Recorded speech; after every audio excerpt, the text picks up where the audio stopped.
Hola, soy Elsa Cabria, periodista del País Audio.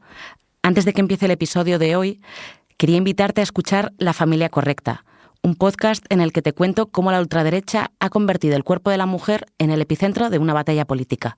Porque la extrema derecha no está viniendo, porque la extrema derecha ya está aquí. Es una coproducción del País Audio, Cora Media, 444 y Europod. Disponible en todas las plataformas. Ahora ya te dejo con el episodio de hoy. El caso de Cristóbal Montoro, exministro de Hacienda, ha subrayado que hay una frontera difusa entre la influencia y la corrupción. En España y en el resto del mundo existen leyes ad hoc sin que medie dinero, fruto de presiones sectoriales o de puertas giratorias. Pero también hay casos donde el favor se compra. Soy Ana Fuentes. Hoy en El País, Montoro y las leyes a medida, entre la influencia y la corrupción.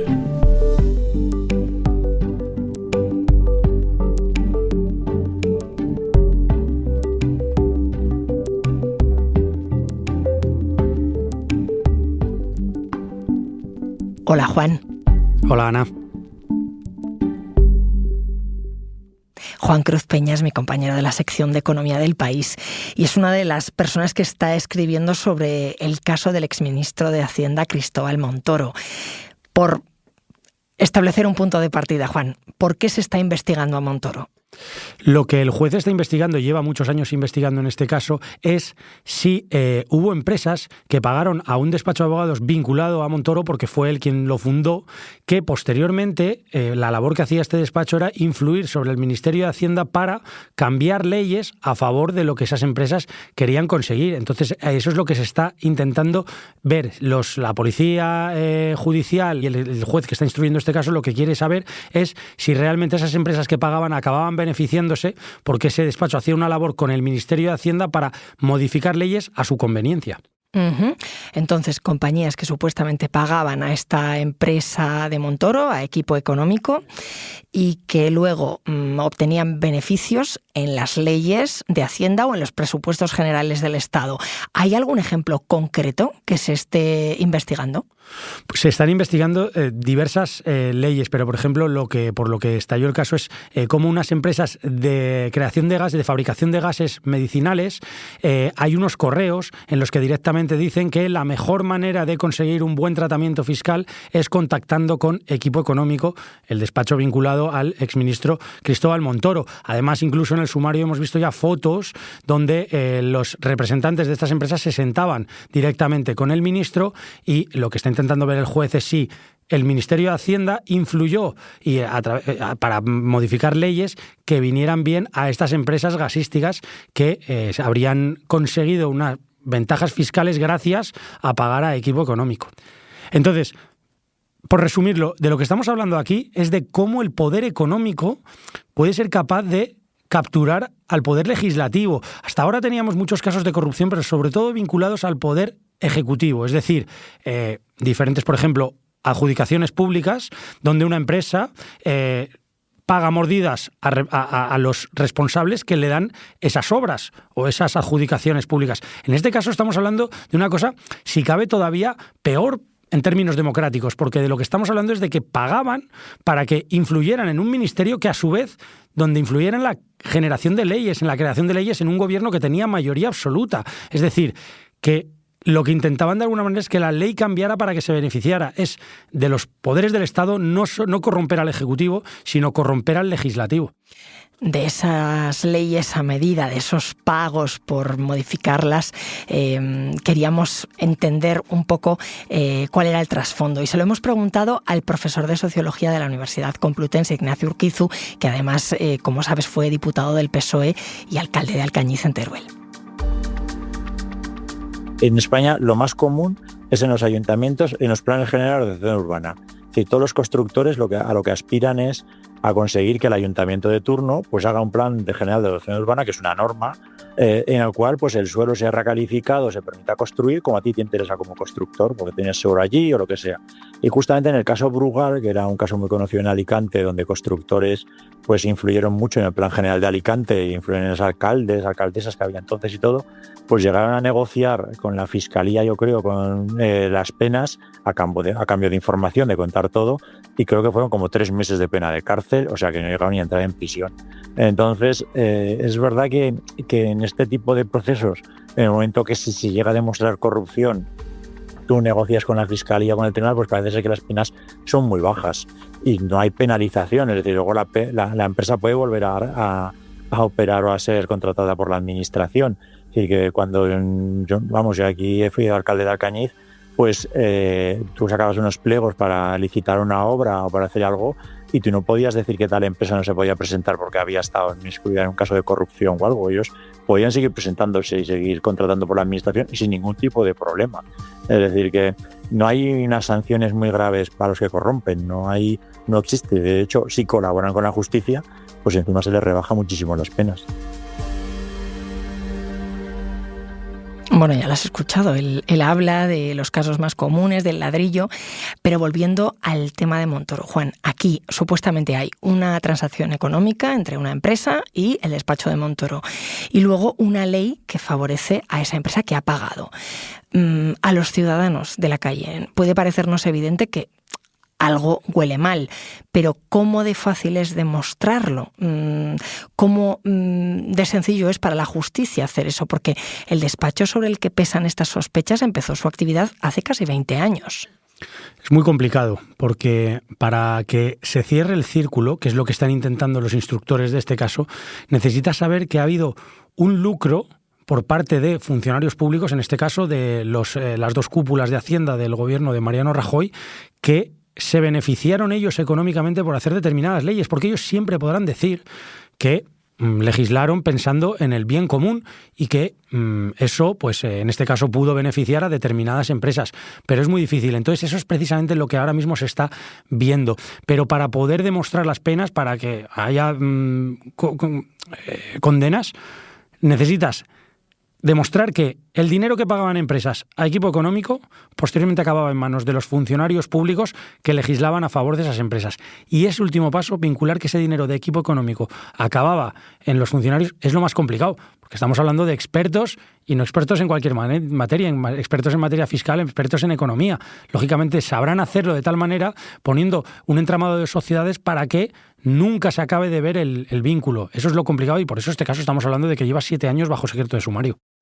Una de las maneras de proceder, como dices, es seguir la pista de los papeles y la pista del dinero, ¿no? Claro. Estamos hablando de una supuesta trama de corrupción, pero tú acabas de apuntar algo interesante que son las puertas giratorias, es decir, un miembro de un gobierno que acaba en una empresa a la que ha afectado la legislación que él mismo impulsó cuando era político. ¿Existe alguna normativa que impida este trasvase tan directo?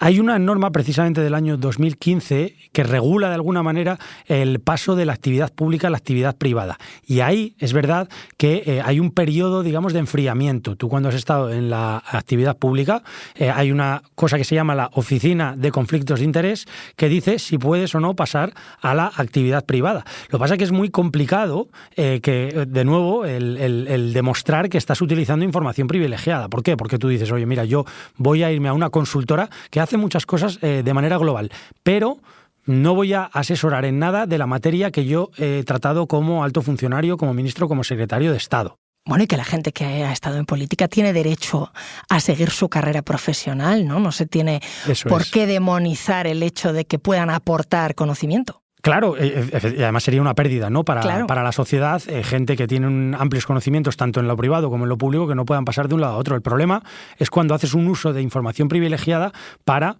esos clientes. Cuando hablamos de las empresas de lobby, que muchas de los políticos que dejan su cargo acaban en estas empresas, que luego contratan las empresas para influir sobre la administración, lo que se cree es que podrían estar utilizando la información que tenían para el bien de compañías privadas. Ahora me sigues contando, Juan. Enseguida volvemos.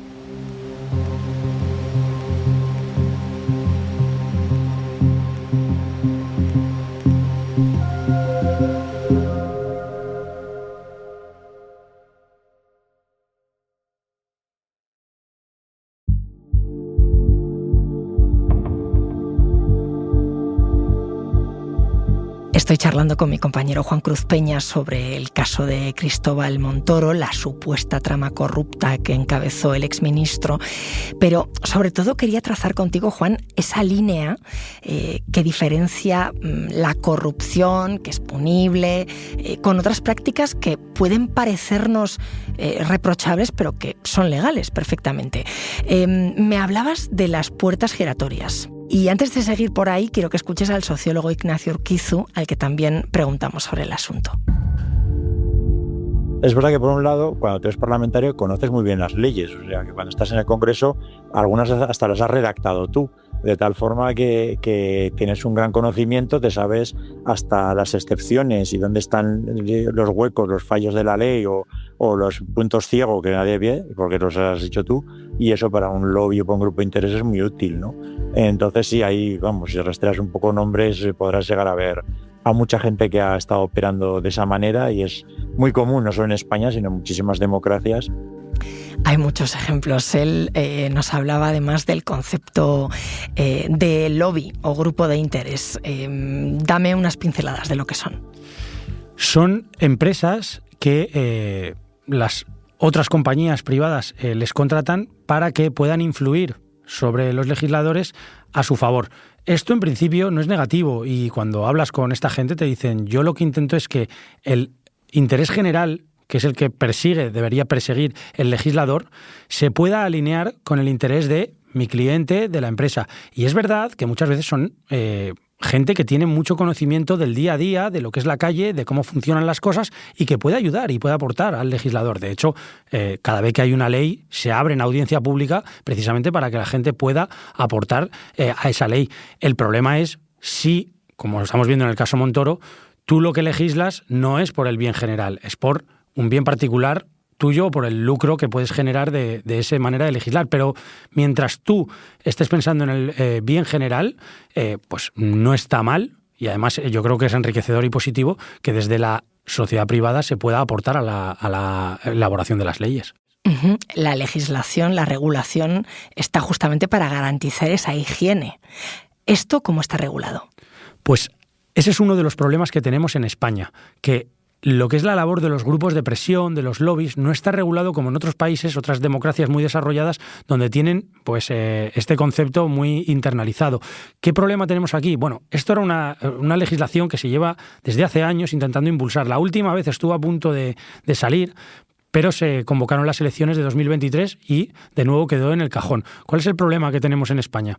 Que a diferencia de lo que pasa, por ejemplo, en Bruselas, Londres o Estados Unidos, allí tú como lobista estás obligado a decir con quién te reúnes, cuándo te reúnes y para qué te reúnes. Y eso queda todo transparentado, con lo cual cualquier ciudadano tiene acceso a esa información. El problema que tenemos en España, y te lo dicen los propios lobistas, cuando hablas dices, es que España es otro mundo. No hay ningún tipo de control, de trazabilidad sobre con quién se reúnen, de qué hablan y para qué.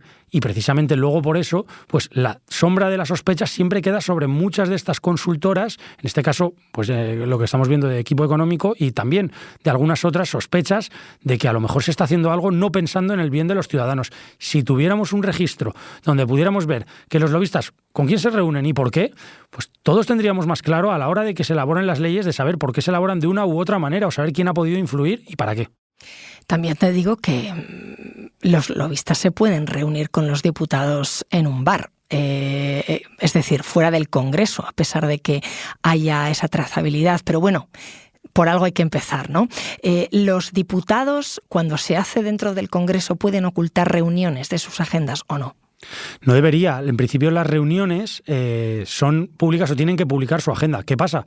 Que hay muchas reuniones de ministros, etcétera, que no son públicas, que no se hacen públicas por la razón que sea.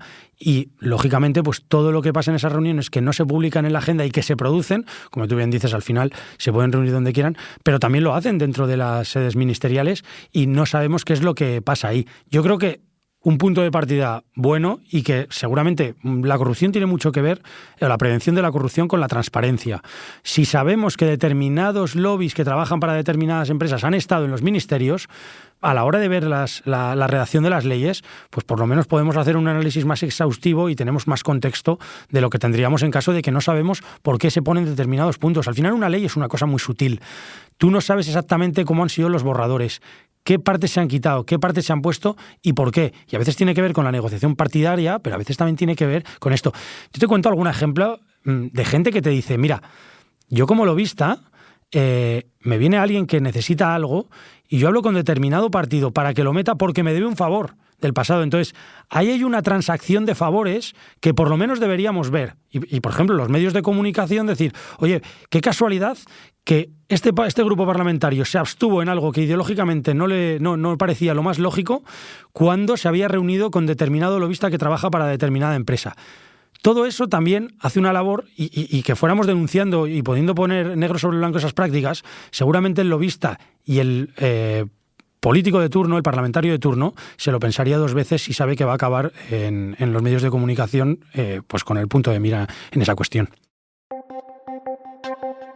Esas reuniones de lobistas y diputados es interesante verlas desde dentro. Le preguntábamos a Urquizu cómo eran. Escucha. Un lobby se reúne con todos los grupos, desde la extrema izquierda hasta la extrema derecha, y en principio una parte del trabajo de los diputados es recibirles. Bueno, pues tú ibas a estas reuniones, ya sea un lobby, un grupo de interés, y te encontrabas enfrente a despachos de abogados o a gente súper formada en una materia, y tú te encontrabas casi allí solo con un asistente, pues intentando explicar un poco de qué iba la regulación o qué cambios se querían hacer, y ellos directamente pues te sacaban unas enmiendas ya redactadas o una ley, o te pueden traer una ley ya redactada, que eso tú lo tenías que llevar al registro y decir, oye, esto es lo que hay que hacer. Y claro, pues si eres un diputado que, no sé, o es muy confiado o realmente pues te dejas llevar, pues sí, tienes todo el documento, no tendrías que hacer nada, ¿no? Pues no era mi caso, porque yo en mi caso pues yo me leía todo, y además yo en mi caso pues yo sabía lo que quería hacer en educación, me refiero que yo tenía criterio y sabía cómo creo que se había que regular en España la educación, por lo tanto yo escuchaba, pero luego incluso a veces hasta debatía con ellos y les decía, oye, pues yo esto no estoy de acuerdo, pues esto no creo que tendría que hacerse así, incluso fuera de nuestras fronteras, ¿no? Se veía hasta normal. Si llegasteis a ver un documental cuando la crisis financiera hicieron muchos, donde por ejemplo los grupos de interés y los lobbies pagaban a académicos, pero muy reputados, profesores de economía de Harvard y de Yale, para que hicieran documentos e investigación que favorecieran sus intereses y que dijeran los mismos académicos de la universidad, publicaban en los medios de comunicación en artículos de opinión, papers de investigación y todo, que la desregulación estaba bien, que estos productos financieros generaban crecimiento económico y eran bueno para la economía, y demostraron cómo estas empresas, estos lobbies, habían pagado cátedras, proyectos de investigación y de todo. O sea, que es una cosa que está como muy, muy extendida. Bueno, cuando te pones a mirar hay muchísimos casos, pero lo interesante, yo creo, de esto, Juan, es que sepamos no había precedente, ¿no?, de algo así como esta supuesta trama que dirigía Montoro, ¿no? Al final hemos visto casos en los que empresas han pagado mordidas a individuos, pero que hayan pagado para conseguir que se les haga una ley ad hoc, una ley que nos tendría que cubrir a todos y que está hecha a medida. No sé si hay precedentes. Eso es lo singular de este caso y ahondando un poco en lo que decía Urquizu, al final lo que estamos viendo aquí, una vez más, es cómo el poder económico es capaz de, en el caso del Poder Ejecutivo, conseguir contratos a su medida, y en este caso yo creo que es un paso más, porque estamos hablando de conseguir leyes a tu medida gracias a que tienen una fuerza muy grande. Es que si estamos hablando de que las mejores cabezas son capaces de ponerse al servicio de intereses económicos de empresas privadas, lo que tenemos que tener muy claro es que si queremos una democracia fuerte, que tenga unas leyes fuertes, lo que necesitamos es dotar a quienes hacen esas leyes de los medios y los recursos necesarios que necesitan para ponerse enfrente de estas empresas y tener el suficiente criterio y el suficiente independencia para poder legislar en lo que ellos consideren que es el bien común. Y luego, si no nos gusta, pues ya votaremos en las siguientes elecciones otro partido o otros legisladores. Pero por lo menos que no sea porque empresas con mucha capacidad económica legislan y ponen la democracia a su servicio. Juan, gracias. Gracias, Ana.